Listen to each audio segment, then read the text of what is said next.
What's up, Fortnite fans? In this video today, I'm going to be talking about how to aim better with controller in Fortnite. We're going to be talking about how to utilize aim assist after the slight nerf by Epic to eliminate ADS spam. We're also going to be talking about how to utilize aim assist to help keep your enemy in your crosshairs. We're going to be talking about the best aiming sensitivity to use. And finally, we're going to be talking about how to decrease bloom when aiming and shooting. So without further hesitation, let's get right into it. Since Epic released an update to the game that nerfed aim assist, they almost completely eliminated aim assist spamming, where controller players could literally tap their aiming button and have it lock onto the opposing player, and if they timed it right, they could get first shot accuracy and do a significant chunk of damage against their enemy. With that being patched, if you're still spamming aim assist, you're actually hurting your aim, not helping it.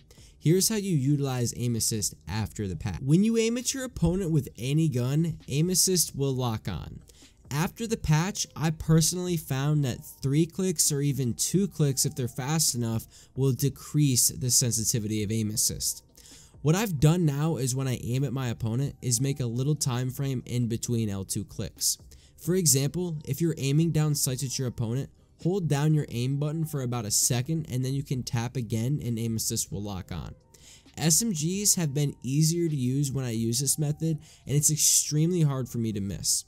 As far as long range goes, it's going to be significantly harder to hit far shots consistently since we can no longer spam aim assist. And I totally agree that aim assist spam actually needed to be removed because it was just so OP.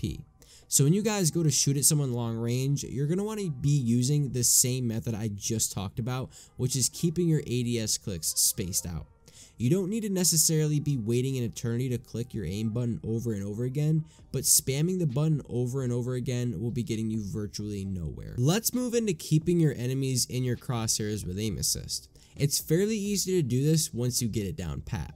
You can actually keep your enemies in your crosshairs by using aim assist to keep you aiming in the same direction that your opponent is in. How you're going to do this is start by aiming at your opponent and firing your weapon.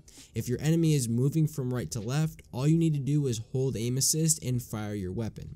If they jump and move out of your crosshairs, hold your aiming button one more time and just keep firing.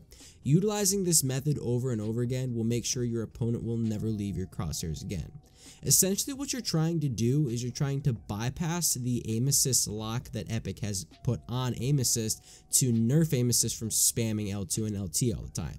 If you guys get good at spacing this out, you'll be able to bypass this and utilize aim assist the way that we were utilizing aim assist before the patch. Now unfortunately, there's not many guns in Fortnite that don't utilize bloom.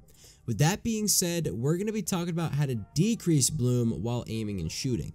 Everyone knows the basics to decreasing bloom in the game, and that's crouching and using the tap firing method.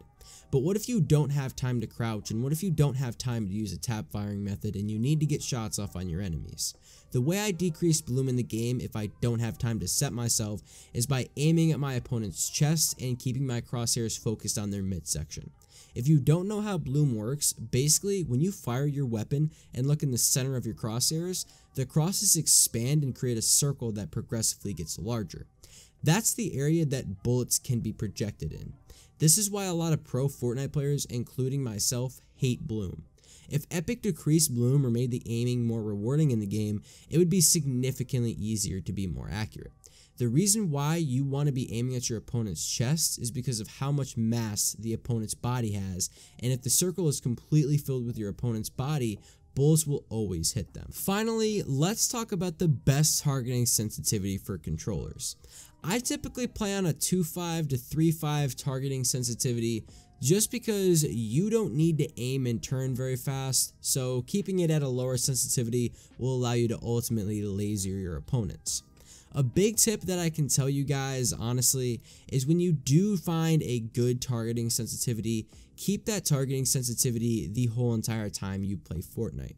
If you switch controllers, let's say you switch from a PS4 controller to an Xbox controller, then essentially you're going to want to change your targeting sensitivity one more time and try increasing and decreasing the sensitivity. I recommend playing on a low to medium sensitivity just so that when you lock onto your opponent, it stays on your opponent and a simple move of your stick won't send your bullets into the sky. Dead zone sensitivities should typically be around 0.25 to 0.35 just because anything lower than that can cause drift, which will also hurt your aim. I recommend only adding dead zone to your aiming stick just because you don't need to aim with your running stick, so it'll be virtually useless to add Z zone to it. I hope this video helps you guys out and you laser every enemy you see from now on. Use my creator code YTVRebus at checkout, and I'll see you guys next time. Peace out.